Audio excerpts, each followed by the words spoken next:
Muy bien. Muy bienvenidos a esta nueva platiquilla acerca del juicio final. ¿eh? Nos ponemos en la presencia de Dios, de la Santísima Trinidad, y pidamos la gracia de vivir bien para poder alcanzar la gloria del paraíso. Por la señal de la Santa Cruz de nuestros enemigos, líbranos, Señor Dios nuestro. En el nombre del Padre, y del Hijo, y del Espíritu Santo. Amén. Creo en Dios Padre Todopoderoso, Creador del cielo y de la tierra.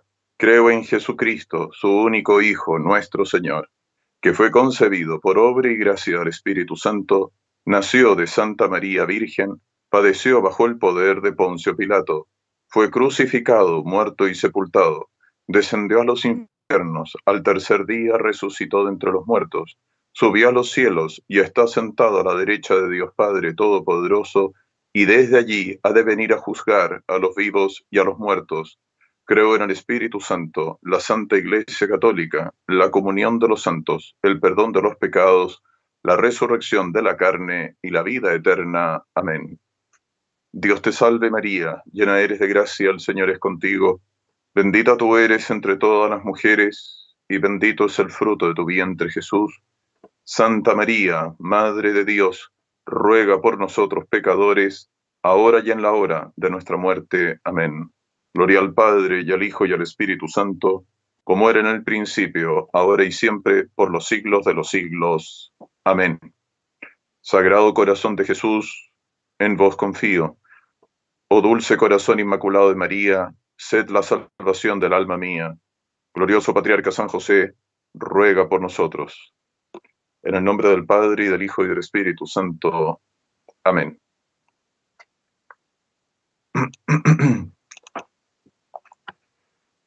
Muy bien, vamos entonces a entrar en nuestro tema. La vez pasada vimos varios aspectos, uno muy relevante, las razones de conveniencia de por qué el, el juicio no es simplemente el juicio particular, privado, individual de cada alma, sino el juicio universal, colectivo, de las naciones. Vimos también cómo ese juicio, por varias motivaciones, explican el por qué vamos a ser juzgados por Jesucristo en su humanidad santísima, manifestándose Él visiblemente. Entonces ahora quisiera que entrásemos en un tema muy interesante, me parece a mí, respecto del cual no se suele tratar mucho, pero que creo que tiene su relevancia para ver la grandiosidad del juicio universal, que también vimos la vez pasada, es con el juicio particular forman como un todo, es como una prolongación moral, una ratificación, no se va a desdecir un juicio del otro, obviamente, pero tienen una unidad. Y en el juicio universal vamos a ser juzgados en algún lugar. ¿Dónde es ese lugar? Entonces, a veces, algunos autores tratan el asunto rápidamente o no le dan mucha relevancia por un motivo que es justo, ¿no? En el sentido de que efectivamente no está definido dogmáticamente. Pero por otra parte, hay que tener presente que hay muchas cosas que no están definidas dogmáticamente. Y en este caso, no cabe la menor duda de que hay un sentir común de los padres de la Iglesia, de la fe del pueblo cristiano y de los monumentos de la tradición, del sentir universal de la Iglesia, de la tradición eclesiástica y también de la tradición del pueblo judío. Entonces, ¿a qué nos referimos? Nos referimos a que la piadosa sentencia respecto del juicio es que seremos juzgados en el valle de Josafat, que es un valle que está muy cercano a la ciudad misma de Jerusalén, que abarca una parte de ella. Entonces, tiene todo un sentido esto que veamos por qué se afirma. El profeta Joel dice lo siguiente: congregaré a todas las naciones y les haré bajar al valle de Josafat, y allí entraré en juicio con ellas acerca de mi pueblo y mi heredad Israel. En otro pasaje, el mismo profeta Joel dice: despiértense y suban las naciones al valle de Josafat, que allí me sentaré yo para juzgar a todas las naciones circundantes. Entonces, efectivamente, Josafat quiere decir Dios juzga. ¿Mm? Por lo tanto, en estrictísimo rigor literario, se podría argumentar que es una manera de decir, porque Josafat quiere decir Dios juzga, y no se está refiriendo necesariamente, estrictísimamente, al lugar que se le llama el Valle de Josafat, ¿eh? Y que uno ve con sus propios ojos cuando va a la ciudad santa de Jerusalén. Incluso los que conducen los grupos turísticos dicen: miren, allí está, o ese es el Valle de Josafat. Entonces, podría haber sido usado el término de una manera que no involucraría necesariamente el lugar geográfico que nosotros podemos ver hoy por hoy. Es posible. Pero, incluso, si queremos agregar algún punto para tratar de tocar todos los puntos, no quiero dar opiniones personales, sino tener todos los elementos que nos permitan ver las cosas de la manera más penetrante posible. Un teólogo serio dice: no es necesario que nos detengamos a investigar esto, porque en último término lo verán nuestros propios ojos el día del juicio final. Por lo tanto, dejemos para aquel día esta cuestión. Así lo dice. Pero tratemos de escudriñar un poquito más, porque es legítimo hacerlo y no pretendemos ir más allá de lo que dice la Iglesia. Otro gran teólogo dice lo siguiente: acerca del lugar, lo que consta con certeza es que se va a celebrar en la tierra. Si ustedes escucharan a alguien que dijera: no, vamos a ser juntados todos en Júpiter para ser juzgados, miren, sepan que eso es falso. Vamos a ser juzgados en la tierra. De eso no cabe la menor duda. Hay certeza total. Y dice este teólogo: a fin de que se lleve a término la vida de todo el linaje humano, allí donde tuvo comienzo el linaje humano, su desarrollo y su fin. Y también Jesucristo se siente como juez glorificado, y también para que Jesucristo se siente como juez glorificado, allí donde como hombre fue en otro tiempo despreciado, humillado y tenido como reprobó, en un juicio inicuo hecho por los hombres. Ustedes saben que está estudiado y estudiado por unos sacerdotes que fueron de estos grandes conversiones de judíos del siglo XIX, los padres Lehmann. Se convirtieron a nuestra santa religión, al verdadero cristianismo, al verdadero Israel. Ellos eran israelitas según la carne, pero no espiritualmente, hasta que se convirtieron al verdadero Israel, a la Santa Iglesia Católica, y fueron grandes promotores del afán apostólico para la conversión de los judíos al cristianismo. Y estos hermanos Lehmann tuvieron una participación destacada en función del Concilio Vaticano I y escribieron muchas cosas sobre este tema de la conversión de los judíos. Viendo que se acerca el fin del mundo, porque cada vez está más cerca indudablemente, será tema de otra plática en una de esas, y que los judíos se tienen que convertir. Eso también está anunciado por los profetas. Entonces, ellos escribieron un libro acerca justamente del juicio de Jesucristo, de cómo nuestro Salvador fue juzgado por la sinagoga, contrariando todas las leyes ¿eh? que estaban eh, que estaban en vigor, que tenían que ser aplicadas, y que hicieron las trampas del caso porque querían deshacerse de Jesucristo, el Mesías prometido, el Mesías de Israel. ¿eh? Y de allí, claro, el rechazo por nuestro Señor de la sinagoga, ¿eh? que, porque acabó su misión, ¿no es cierto? Y entonces, ese juicio inicuo ocurrió aquí en la tierra. ¿eh? Dios hecho hombre, aquí fue humillado, maltratado y condenado injustamente. Bueno, aquí en la tierra se reparará esa injusticia, la injusticia del deicidio, ¿no? De darle muerte al mismísimo Dios hecho hombre. Entonces, volviendo al lugar, ya tenemos que el lugar, no cabe duda que es la tierra. ¿eh? ¿Se puede decir con más precisión que ese lugar es el Valle de Josafat? Nosotros creemos que sí. ¿Por qué? Y bueno, porque ha sido el sentir común de la sinagoga en el Antiguo Testamento. ¿eh? Y los judíos siguieron creyendo eso, incluso los que no siguieron a nuestro Señor. ¿eh? De hecho, en el Valle de Josafat, los judíos piadosos aspiran y aspiraban a enterrarse.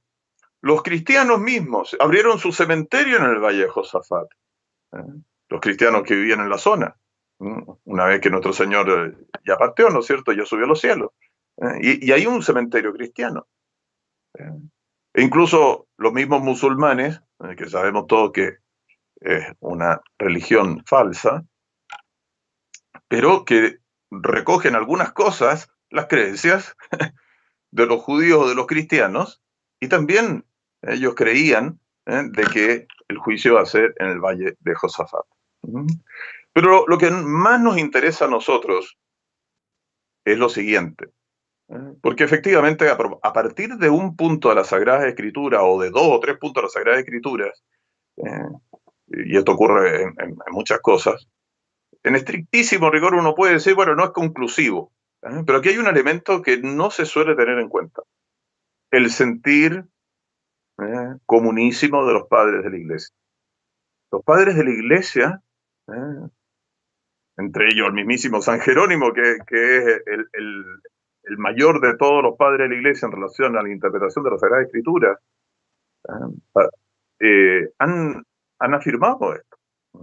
Es verdad, no lo han afirmado dogmáticamente, por eso no tenemos esta certitud total. Pero sí hay un piadoso sentir común que lleva a Santo Tomás a afirmar, por una parte, que no hay absoluta certidumbre, pero por otra, a justificar, a argumentar de por qué está este sentir en torno al valle de Josafat. ¿Mm?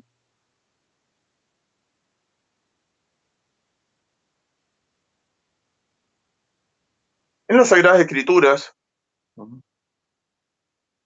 se llama con este nombre a la región, el Valle de Josafat, a la región por donde corre el torrente de Cedrón que rodea los contornos de la ciudad de Jerusalén y el Calvario extendiéndose al Monte de los Olivos. Es un lugar, digámoslo así, estratégico y un lugar decisivo en la vida de Jesucristo. En efecto, ¿no es acaso apropiado que Jesucristo manifieste su gloria en los mismos lugares que sirvieron de escenario a su propia agonía, donde se le vio sufriendo y donde fue abatido y donde fue tomado preso?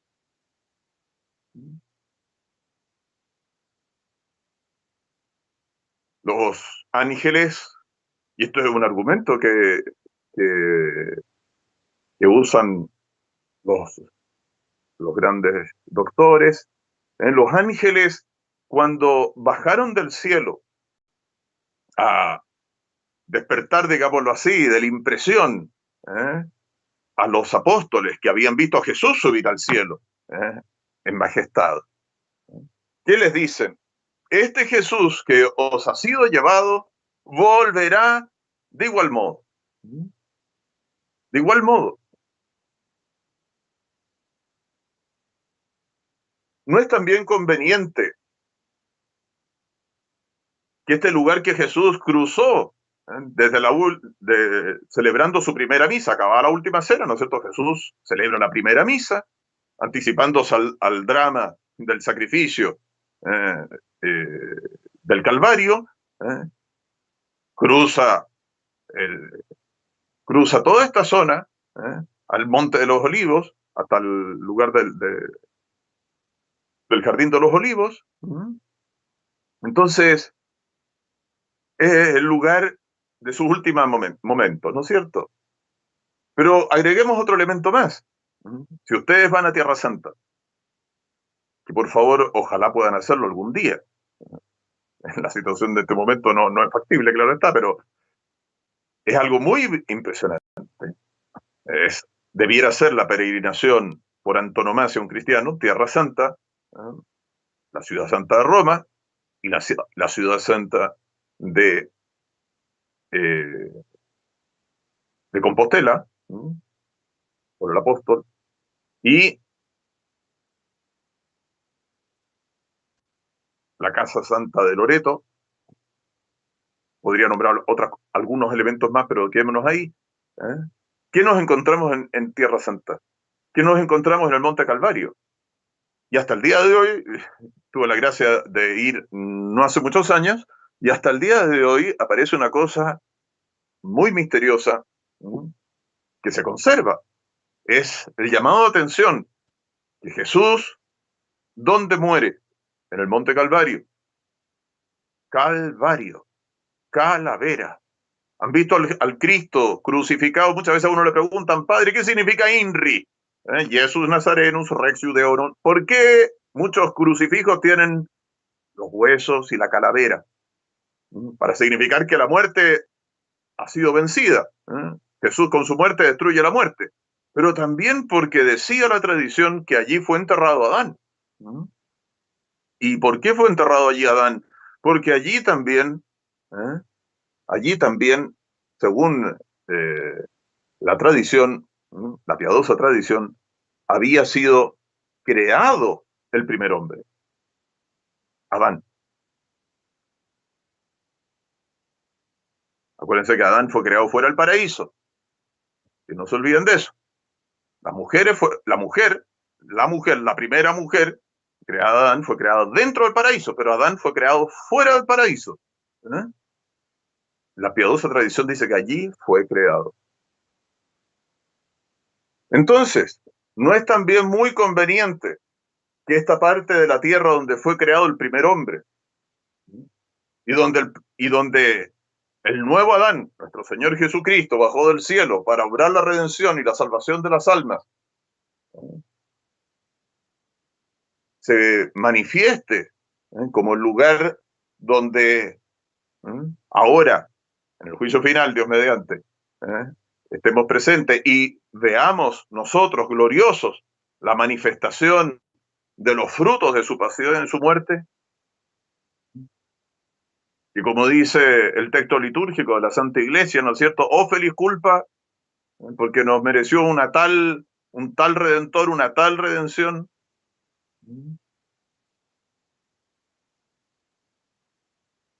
¿No conviene acaso que en la misma lugar donde Jesús subió a la gloria, donde Jesús tome venganza de los crímenes de los hombres, venganza de los malvados, con su sentencia de condenación eterna? Y es una santa venganza, la venganza de Dios.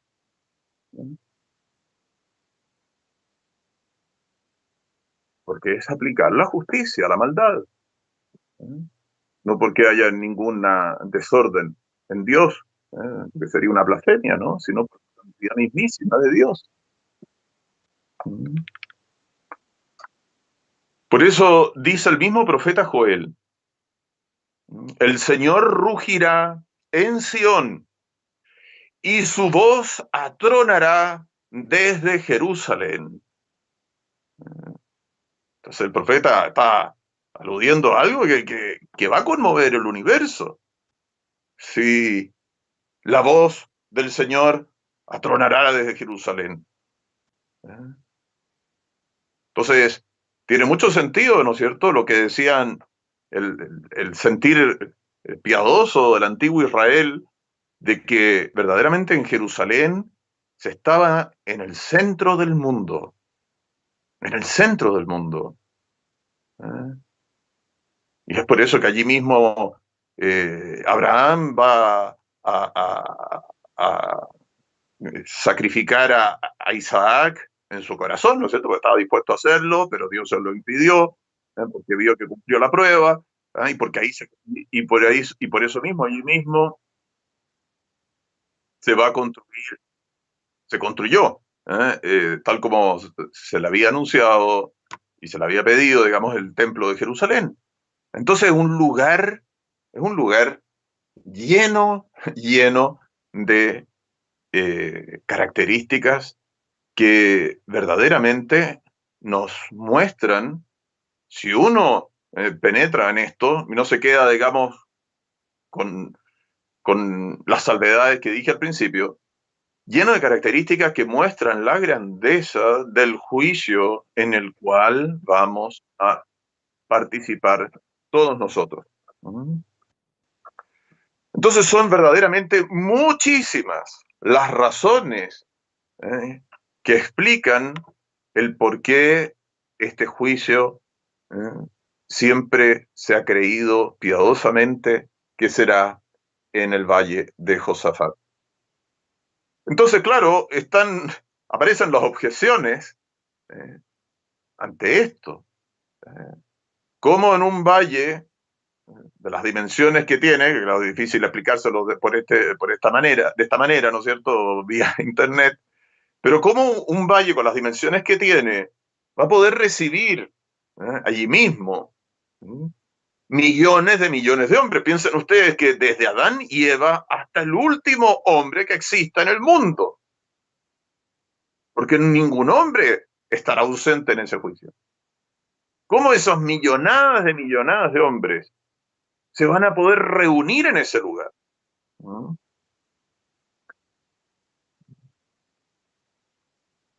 Entonces, los mismos doctores de la iglesia, el mismo Santo Tomás,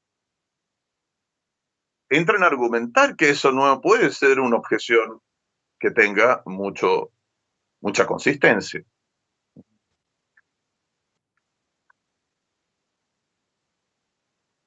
De partida, porque algunos han planteado objeciones de cómo puede ser tantos millones de millones, porque son toda la raza humana, sin excepción, la que se va a hacer presente. Entonces, de partida, la respuesta de los santos es muy clara. Mire, basta un milagro de Dios y con eso se resuelve todo, si fuera el caso.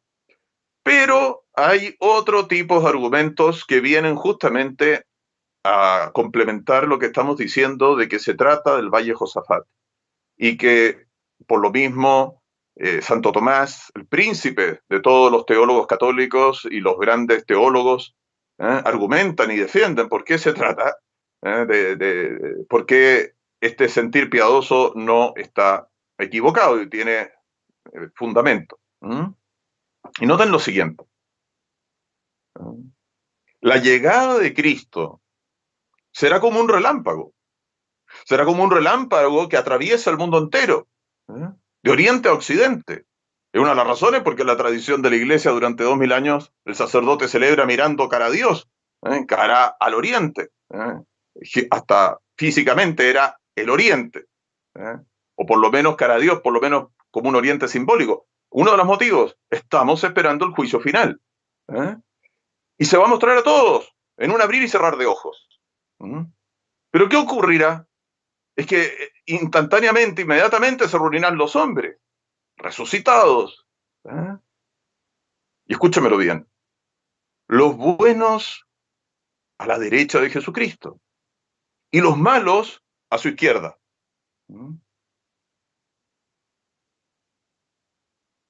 ¿Qué tiene que ver? Podría alguien decir. Es que tiene mucho que ver. Porque ese estar a la derecha de Jesucristo en el juicio, ¿eh? Quiere decir en los lugares más eminentes, en los lugares más destacados, en el mejor lugar. Profundicemos esto, porque creo que les puede resultar novedoso, en el buen sentido de la palabra, entrar en estas profundidades. San Pablo, en la carta a los tesalonicenses, dice que el día del juicio, los elegidos, ¿no?, resucitados, no se aglomerarán sobre la tierra, sino que se elevarán por los aires al encuentro de Jesucristo. En una de las pláticas pasadas, no me acuerdo en cuál, ¿no es cierto?, porque creo que fue hace unas 4 pláticas, preguntaron a propósito del arrebatamiento, que no sé qué sectas ahí sostienen.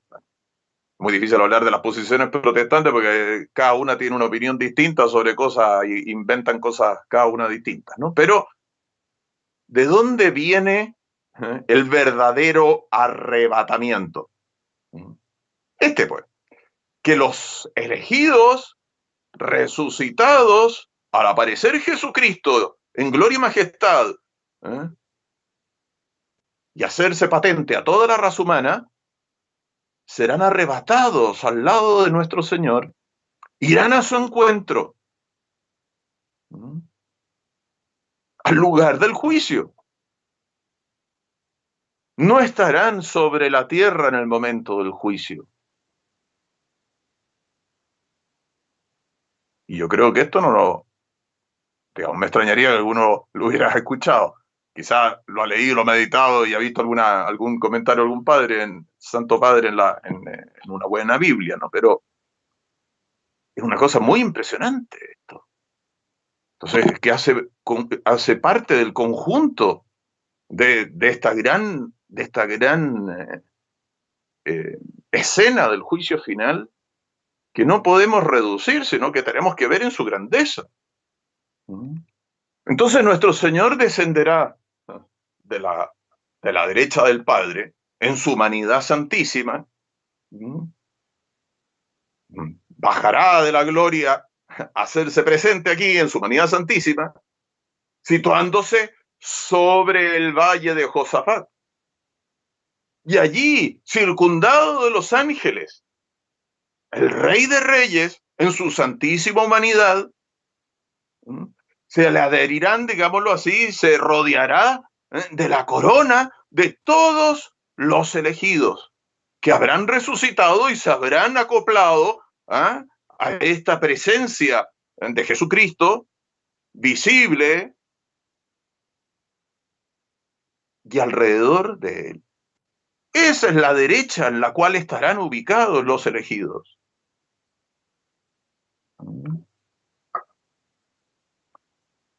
Allí estará sentado en el trono de su majestad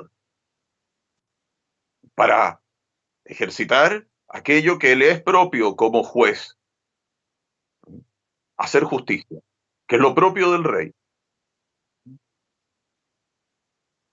Ya vimos la vez pasada las conveniencias de esto.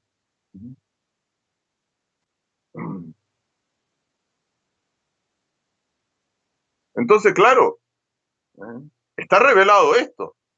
No se suele tener muy presente, lo solemos ni comentar, pero algo que lo comentan los santos padres, que lo comenta Santo Tomás al, al, al, al comentar las cartas del apóstol San Pablo.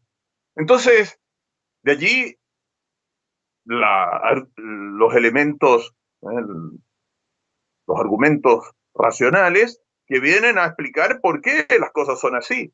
¿No es conveniente acaso, dada la importancia única de este juicio universal, el que sea celebrado en un lugar eminente por encima de todos, para que todos los hombres puedan verlo y oírlo?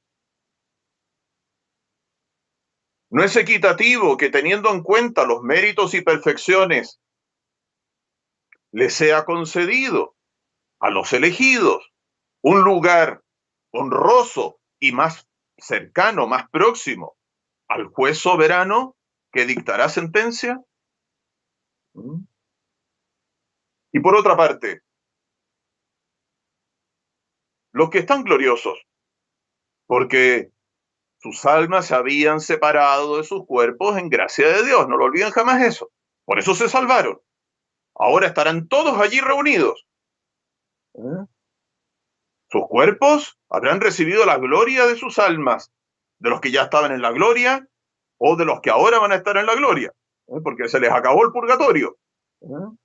Entonces, sus cuerpos van a estar gloriosos y sutiles. No van a tener necesidad de estar apoyando sus pies sobre la tierra. ¿Se dan cuenta? En cambio, dense cuenta que cuando vimos la resurrección, aludimos a los resucitados de los condenados, el peso tremendo que va a significar para ellos su propio cuerpo.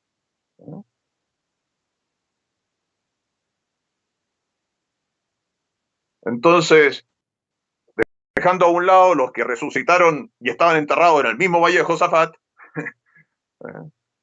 esos piadosos que murieron piadosamente, que estaban enterrados ahí, hombres temerosos de Dios con la verdadera fe, los judíos del Antiguo Testamento, ¿no es cierto?, los cristianos.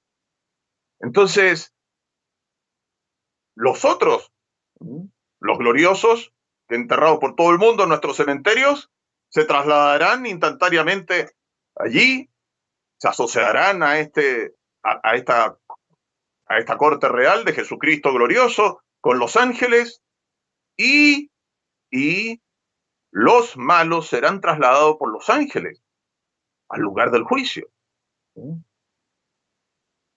O si no, ¿cómo van a poder estar presentes? Por eso los ángeles serán ministros y son ministros de la justicia de Dios. Entonces esto es de una grandiosidad impactante.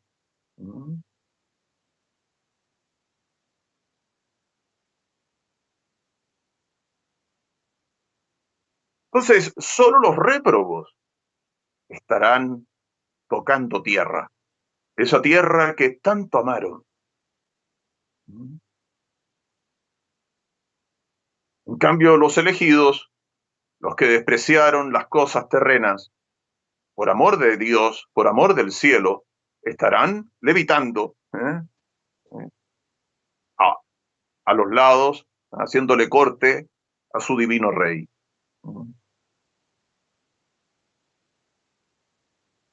Dice el mismo Suárez, sin perjuicio de todo lo anterior, que es un gran teólogo, el piadoso Suárez, será tal la multitud que estará allí reunida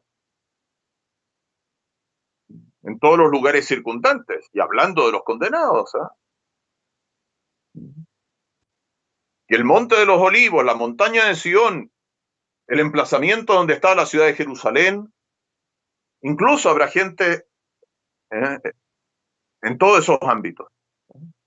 ¿Por qué? Porque los condenados son muchos, son muchos. Así está clarísimo en la divina revelación, sin entrar ahora en, en ese punto de si son malos que se salvan o que se condenan, ¿no es cierto? Pero aludimos la vez pasada en función de una pregunta y hemos aludido cuando hablamos del infierno también, bajo perspectivas distintas.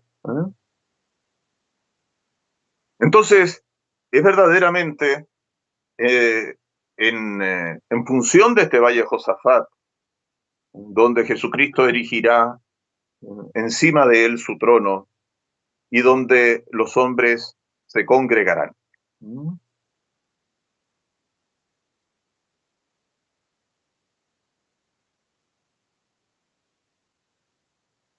Jesucristo se nos presenta en con su humanidad gloriosa, con su llaga santísima.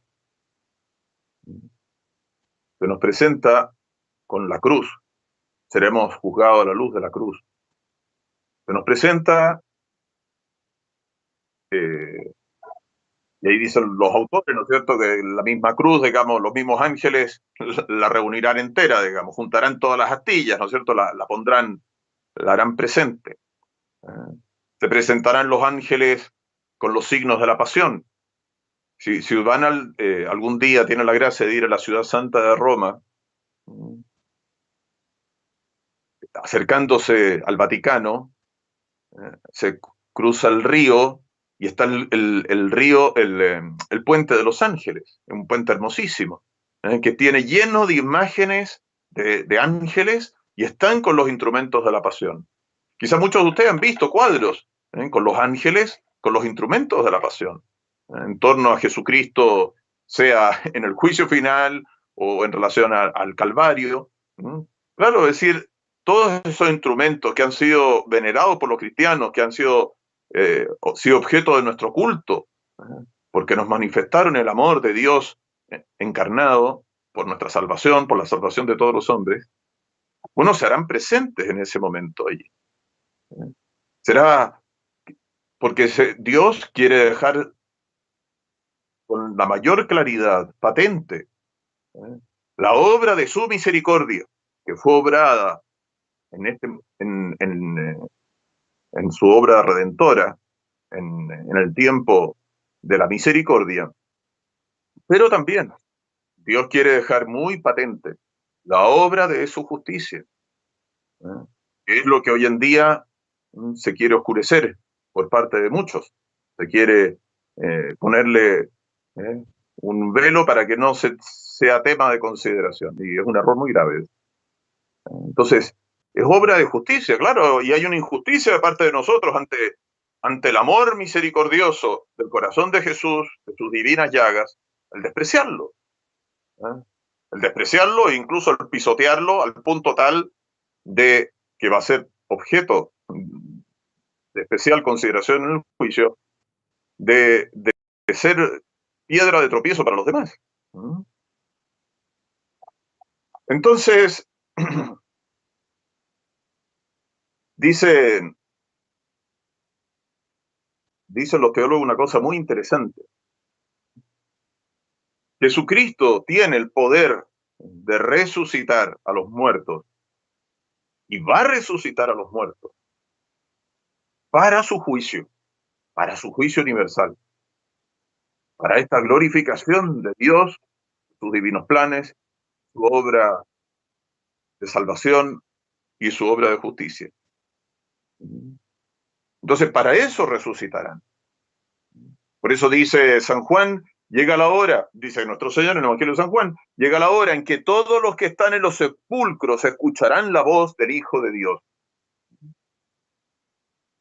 Entonces tiene el poder Jesucristo de convocar a los muertos, a todos los hombres de la historia, al juicio, y para eso los cita.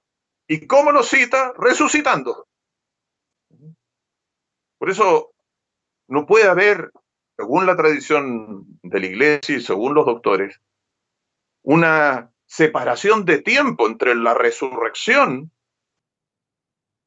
final, con tiempo, 1000 años que dicen algunos, aprovechándose, ¿no es cierto?, de algún texto del Apocalipsis.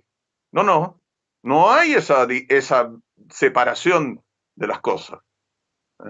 Es resurrección porque es convocatoria al juicio final. Convocatoria al juicio final.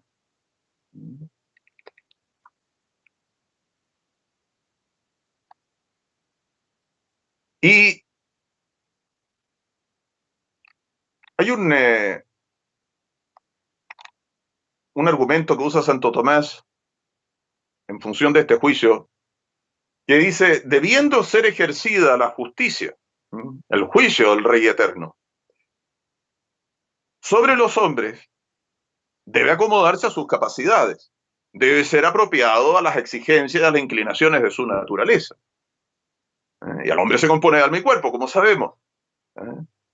Entonces, todo juicio se lo dio al Hijo porque es el Hijo del hombre.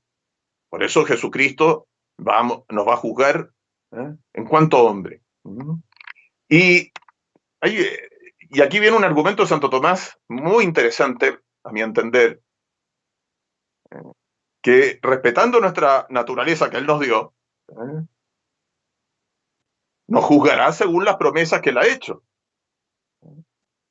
Y dice, ya sea recompensando, ya sea castigando. Dios debe, según su sabiduría, guardar las normas y las proporciones de la justicia distributiva, tal como la ha fijado aquí abajo. Por eso San Pablo compara la vida presente con un estadio, y esto es lo que me parece más impresionante a propósito de lo que hemos estado hablando del lugar, porque muestra la grandiosidad de esto de una manera impresionante, de manera espectacular. Por eso San Pablo compara la vida presente con un estadio, con una competición, con una plaza de arena, un lugar para un gran acontecimiento. Y nos presenta al hombre como un viajero, como un soldado, como un atleta, lanzándose a la consecución de la corona. Dese cuenta, ¿quién no ha visto una competencia? ¿Qué es lo que se espera de aquel que ganó, que batió a los demás contrincantes en la competencia? Bueno, que sea coronado delante de todo el mundo, que sea premiado, que reciba, ¿no es cierto?, los homenajes, los regalos, los premios respectivos ante la faz de todos, ¿se dan cuenta? Entonces, por eso es tan interesante el argumento de San Pablo, que no es simplemente que usa figuras, digamos, sí, somos como un soldado, sí, pero los soldados son condecorados. Es que un atleta, entonces hay que esforzarse mucho, sí, hay que salir a correr para lograr ganar la batalla de la corrida. Pero es que el atleta espera, y los que participan de su competencia esperan verlo triunfar y verlo premiar. ¿Se dan cuenta? Entonces San Pablo nos presenta al hombre como un viajero, como un soldado, como un atleta, lanzándose a la consecución eterna, nos muestra la vida eterna, designándola con los nombres de palma de triunfo, corona de justicia, corona de vida y de gloria.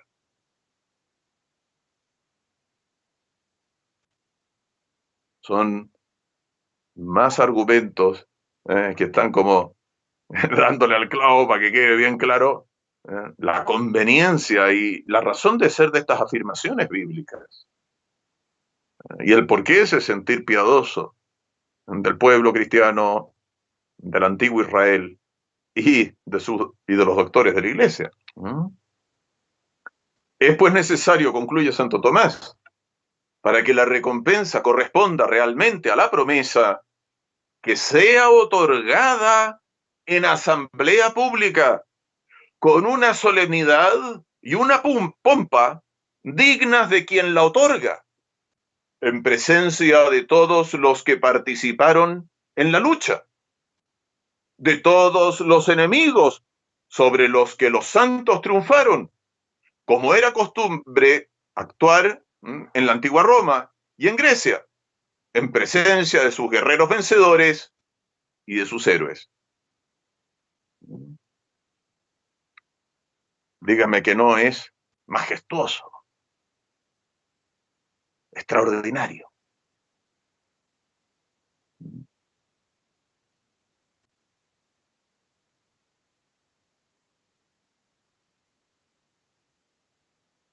Vimos la vez pasada que uno de los elementos por los cuales la conveniencia de que Jesucristo nos juzgara en cuanto hombre, decía Santo Tomás, era también para no desesperar. No desesperar. Los que vamos a ser juzgados. Entonces, confiar en Él. Acuérdense, temor y confianza siempre juntos. Son dos alas. Dos alas. Temor de Dios, temor a sus divinos castigos, temor al infierno eterno, temor a los tormentos que reciben los condenados por parte de los demonios para siempre. No queremos tenerlos, esos castigos, nos arrepentimos, queremos volver a servir a Dios. Confianza, aunque hubiera caído en pecado, confianza, yo sé que Dios es más grande que mis pecados, yo sé que Dios perdona, yo sé que Dios le alegra mucho perdonar a los pecadores, Yo sé que Dios me dio a su Madre Santísima como refugio de pecadores. Pero confianza, nunca perder la confianza.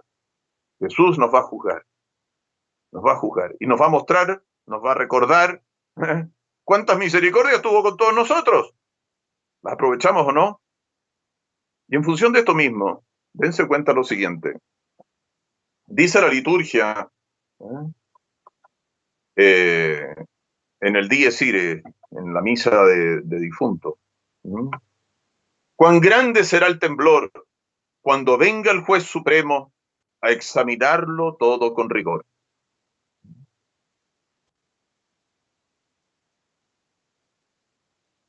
Lo va a examinar todo con rigor.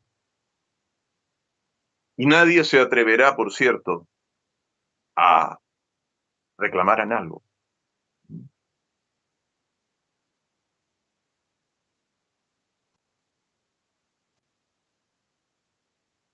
El que nos examina está con las llagas, está con la herida de su costado, está con la cruz, decíamos. Es Él el que nos va a examinar. Es Él, como dice Don Alfonso María Ligorio, el que nos amó con amor infinito, el que nos va a juzgar.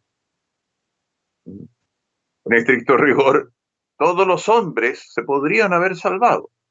Todos los hombres podrían haber recibido sentencia de salvación eterna, en estricto rigor. Porque Dios no predestinó a nadie, a nadie creó para el infierno, a nadie predestinó para el fuego eterno, a nadie.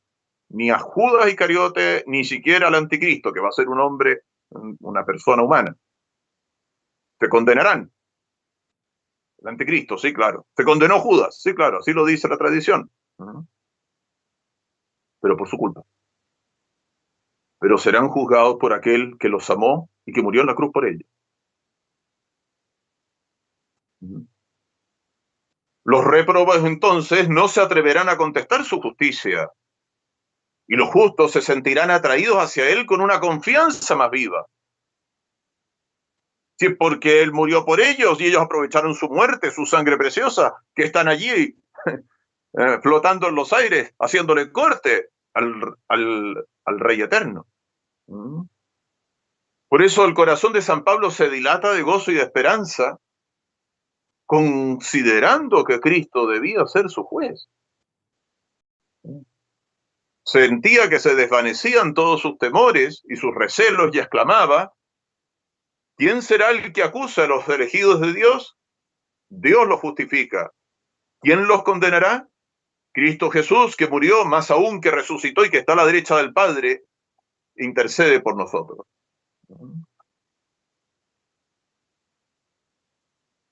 Entonces, esto es extraordinario.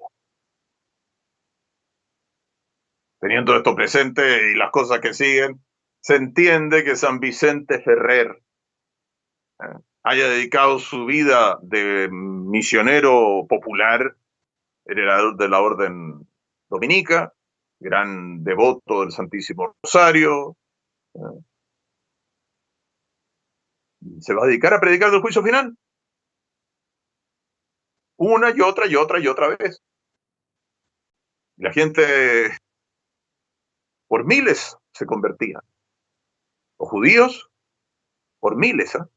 Tenía un especial afán de predicar a los judíos para que aceptaran a su Mesías que habían rechazado. Ahí se convirtieron por miles, una obra maravillosa de amor hacia los israelitas. Israelitas según la carne, que los devolvió a la circuncisión del corazón. Una obra de la mayor caridad. Recen siempre por la conversión de los judíos.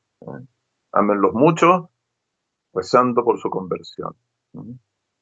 Y noten ustedes que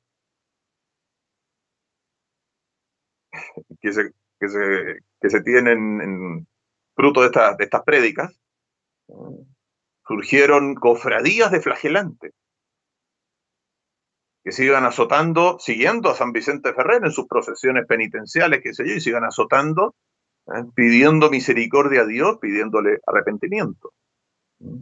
Y se cuenta en su vida bajo juramento, los testigos presenciales. Le voy a contar una cosa extraordinaria, lo leí en su vida, que estaba predicando a estas multitudes con grandes gestos de dolor, y justo atravesó el lugar una comitiva que llevaba al cadalso, a la ejecución, la pena de muerte, a un criminal. Y pidió él como última gracia el poder escuchar esta última prédica. Y esta prédica del juicio final, esta prédica de los destinos eternos y de cómo el amor de Dios hecho hombre nos podía llevar a todos a estar a la derecha de Jesucristo, incluso a los peores criminales.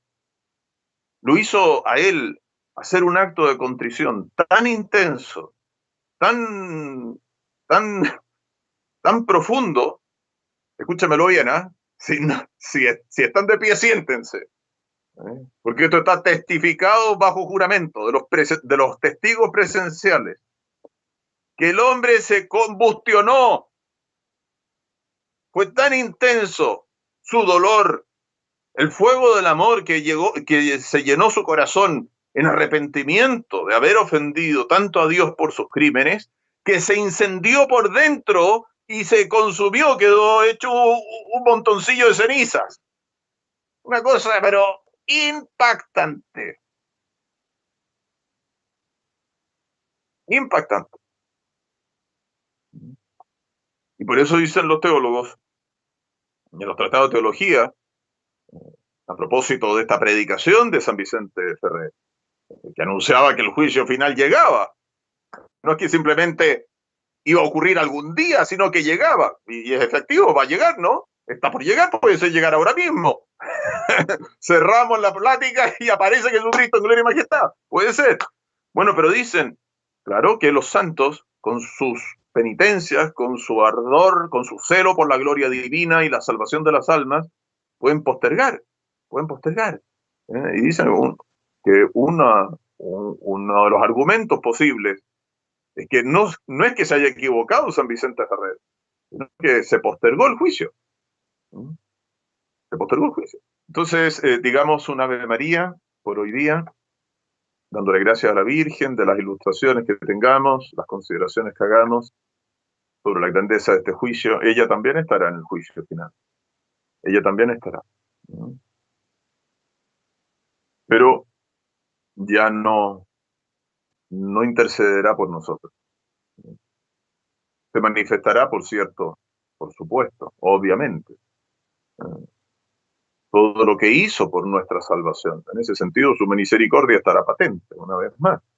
Su misericordia hacia los que se salvaron, su misericordia hacia los que se condenaron, porque rechazaron la misericordia, las intervenciones misericordiosas de la que es refugio a los pecadores. Así que pidámosle a ella una vez más la gracia de una buena muerte para poder estar allí, en el aire, haciéndole corte a Jesús, que tendrá a su derecha a la Santísima Virgen. Pero ya en la próxima reunión entraremos en ese punto con varias consideraciones al respecto. Y para terminar de cerrar el tema. En el nombre del Padre, y del Hijo, y del Espíritu Santo. Amén. Dios te salve María, llena eres de gracia, el Señor es contigo. Bendita tú eres entre todas las mujeres, y bendito es el fruto de tu vientre, Jesús.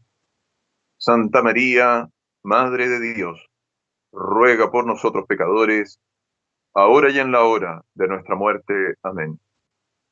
Gloria al Padre, y al Hijo, y al Espíritu Santo, como era en el principio, ahora y siempre, por los siglos de los siglos. Amén. Ave María Purísima, sin pecado concebida. En el nombre del Padre, y del Hijo, y del Espíritu Santo. Amén. Los invito también a visitar nuestro canal Católicos Jacobeos, en honor al apóstol Santiago, de quien todos nuestros pueblos recibieron la fe al predicar él en la madre patria. Católico Jacobeo se llama el canal. El día martes haremos una pequeña consagración de nosotros a la Santísima Virgen, a la Virgen Niña.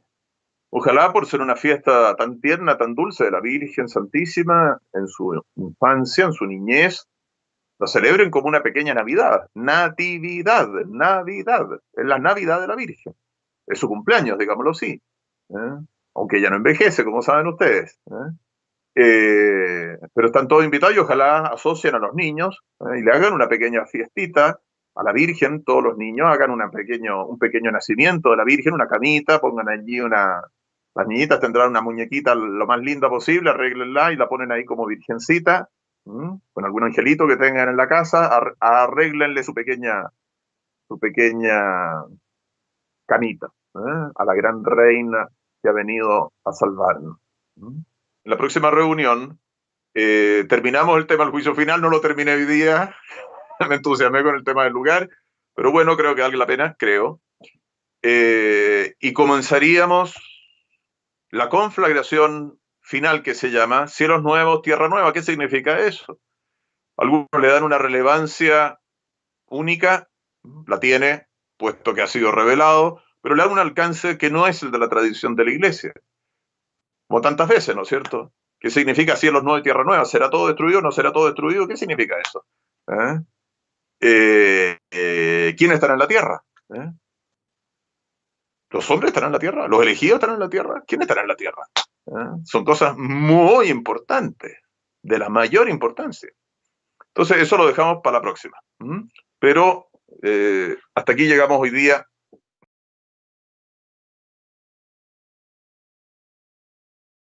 Por supuesto que sí. Y los que tienen una fe muerta, y fe muerta se llama la fe de los que están en pecado mortal. La misma medida en que no reviva y no mueran con la fe viva, es decir, en estado de gracia, con una fe animada por la caridad, ¿están condenados? Por supuesto que sí. Entonces, es así. ¿Significa esto que todos, absolutamente todos los que no recibieron la impronta del carácter sacramental están condenados? No, porque la teología católica, los doctores de la Iglesia son unánimes al respecto de que alguien puede salvarse con unas condiciones muy precisas, ¿no? Que no es el tema de hoy día, así que no entro en ellas. Pueden salvarse con el bautismo de deseo. El bautismo de deseo supone, en algún caso extraordinario, el hecho de que no recibió el carácter sacramental, pero sí la gracia justificante, la gracia santificante. Gracia santificante que siempre está unida a la fe, porque no puede haber fe viva sin gracia santificante. Se puede tener la fe sin la gracia santificante. Los pecadores, y por pecadores hablando, entendiendo a los que están en pecado mortal y están bautizados, tienen la fe, mientras no hayan pecado pertinazmente, formalmente, de herejía, por ejemplo, ¿no es cierto? No han perdido la fe católica, la fe verdadera, pero es una fe que no está viva, porque están en pecado mortal. Entonces, alguien puede tener la fe y la fe viva, la fe animada por la caridad, sin la impronta del carácter sacramental que da el bautismo, y bueno, sí, supone, claro está, el bautismo de deseo. Y el bautismo de deseo no lo tienen los niños, muertos sin uso de razón. Entonces, eso creo es lo que podemos decir por ahora.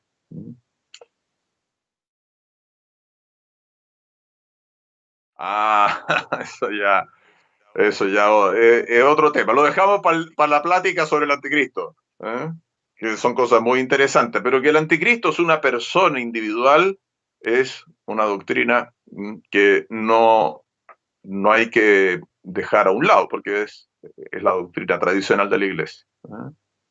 Ahora bien, ¿quién será en particular? Eso no lo sabemos, pues. Sabemos que tendrá algunas características el anticristo, por supuesto, pero no sabemos quién es en particular, no, puede decir, ya nació o no nació. Eso no lo sabemos, ¿no? Puede ser que vengan 100 años más, pero que vendrá, vendrá, por si acaso, es como el juicio final. Es más, antes del juicio final vendrá el anticristo. Es una de las cosas que vendrán antes del juicio final. Vendrá el anticristo. Pero eso tiene que ser plática porque tiene muchos recovecos y tiene muchas cosas que hay que tratar. Ya veremos un punto bien interesante sobre el juicio final. ¿Los santos canonizados tienen algún rol que cumplir en el juicio final? Ya lo veremos el próximo sábado. Dios mediante. El purgatorio se acaba con el juicio final, porque nadie va a estar en el purgatorio en el momento del juicio final. Porque habrán salido del purgatorio los que no habían todavía visto la Santísima Trinidad y van a salir del purgatorio para la resurrección.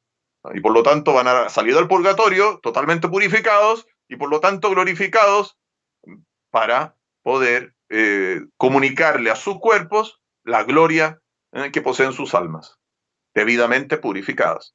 Gloria que es como el estallido de la gracia santificante en la cual habían pasado a la otra vida. Así que a rezar por las benditas ánimas, mandar a decir misas gregorianas, es la devoción piadosa más recomendada por la Iglesia. Están las misas de San Nicolás de Tolentino. Y bueno, y simplemente mandar a decir misas. Un trido o una misa, dependerá cada uno de sus posibilidades, qué sé yo. Pero no dejen de rezar por ellos.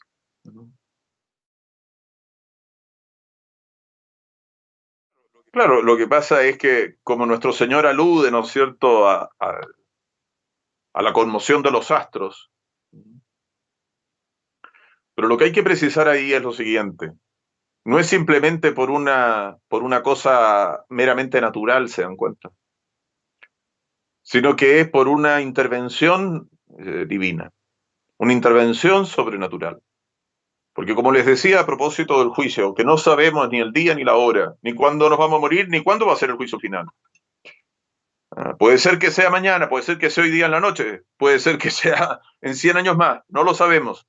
Por eso hay que tenerlo eso muy claro para no dejarse engañar por las sectas, que no tienen idea, son mentirosas porque son del padre de la mentira.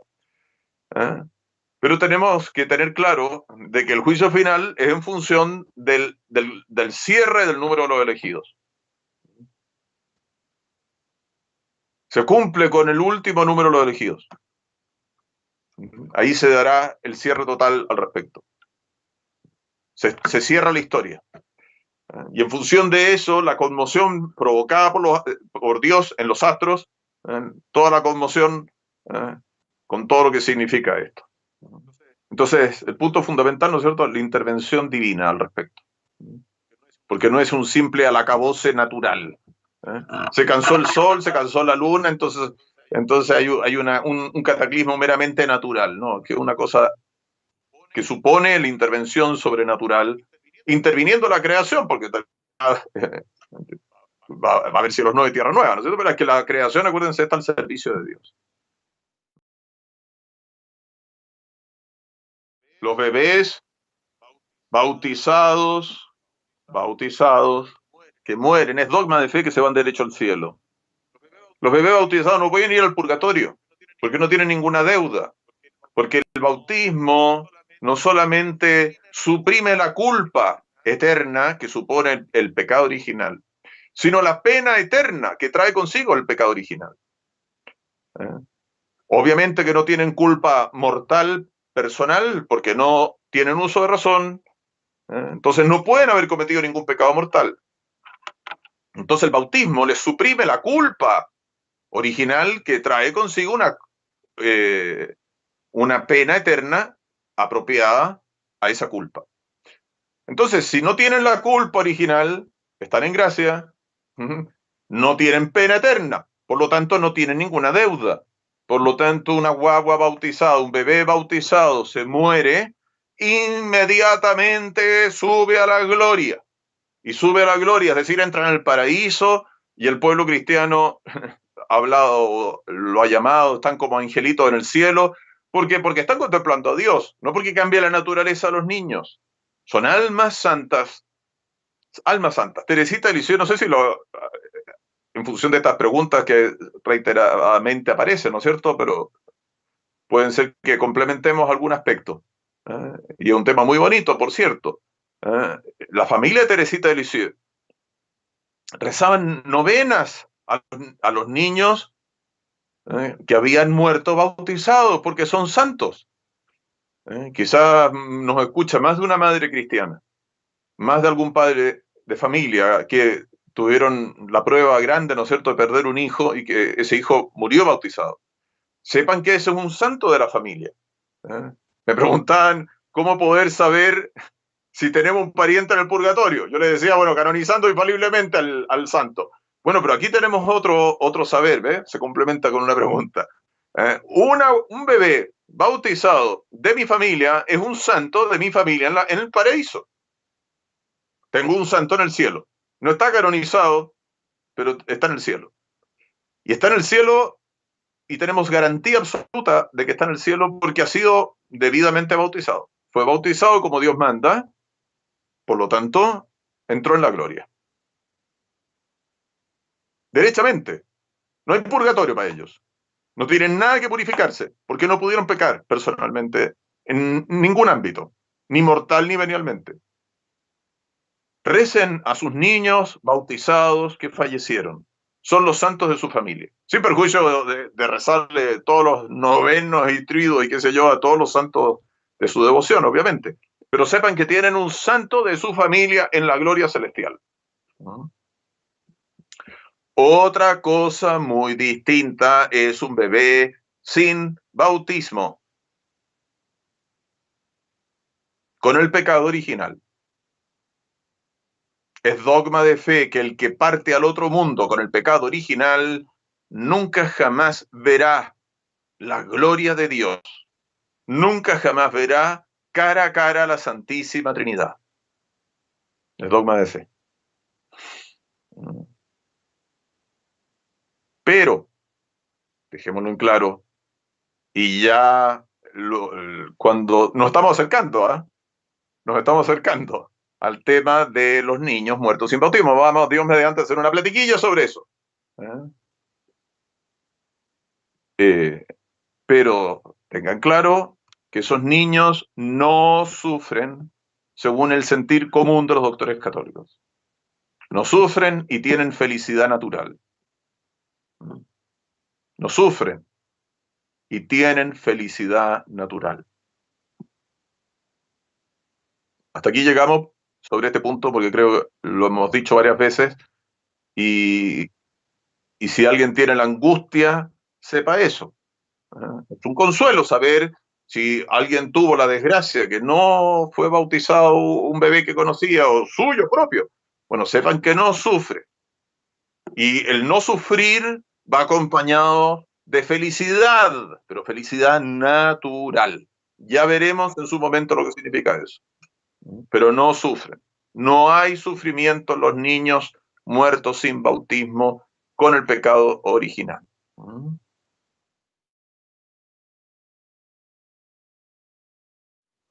No, una herejía es eso. Una herejía. Una de las herejías de Lutero, que fue un hombre que por desgracia se corrompió, era un monje, y que es el origen del protestantismo, es justamente de que almas que están en el purgatorio eventualmente se podrían condenar. Es absolutamente imposible que un alma que entró en el purgatorio termine en el infierno. Ni una sola. No hay excepción. Porque todas las almas del purgatorio son benditas, son santas. Y son santas porque pasaron al otro mundo en gracia de Dios. Pero están en el purgatorio porque tienen algunas manchas. Y nada manchado, dice el Apocalipsis, pueden entrar en la presencia de Dios. Entonces, absolutamente ningún alma en gracia de Dios, por más que esté hasta el final del mundo en el purgatorio, y por lo tanto al final del mundo se acaba el purgatorio, esa alma va a salir de allí, pero para la gloria, no para condenarse. Es imposible. Así como es imposible de que un adulto en pecado mortal se vaya al cielo, es imposible. Ni uno solo, jamás ha ocurrido y nunca va a ocurrir. El que murió en pecado mortal se va a ir al infierno para siempre, y si ya murió en pecado mortal, en el infierno estará para siempre. Así también, ni una sola alma, jamás nunca, que ha entrado en el purgatorio, se irá al infierno, porque si está en el purgatorio es porque es amiga de Dios. Es porque es amiga de Dios. Y Dios es justo. Entonces, si Dios condenara a esa alma al infierno, Dios sería injusto, lo que es una blasfemia y una herejía. Dios es la infinita bondad. Dios no trata así a sus amigos. Y si Dios condena al fuego eterno a los malvados, es porque Él es justo, es justísimo. Y los malvados merecen infierno, merecen penas eternas, que ellos mismos se las conquistaron con su maldad, con sus pecados. Entonces, ténganlo eso muy presente, y esto es muy importante, porque el purgatorio es verdaderamente un lugar de justicia, pero es un lugar de justicia para los hijos de Dios, para los hijos de Dios. Entonces, en la gloria estarán un día, aunque no sea más que para el día del juicio final. Les doy la bendición. Aiutorium nostrum in nomine Domini, qui feci celum et terram. Dominus vobiscum, et cum benedictio Dei omnipotentis, Patris, et Filii, et Spiritus Sancti descenda super vos, et maniat semper. Amén. Muy bien, Padre. Queridos fieles de la parroquia también, Padre, varios me han dicho que siguen todo esto. muchas gracias, Padre. Bendito sea Dios, a todos los que están por otro Dios le lado. pague por todo. Que Dios los bendiga. Con todo cariño, que Dios los bendiga. Gracias a todos.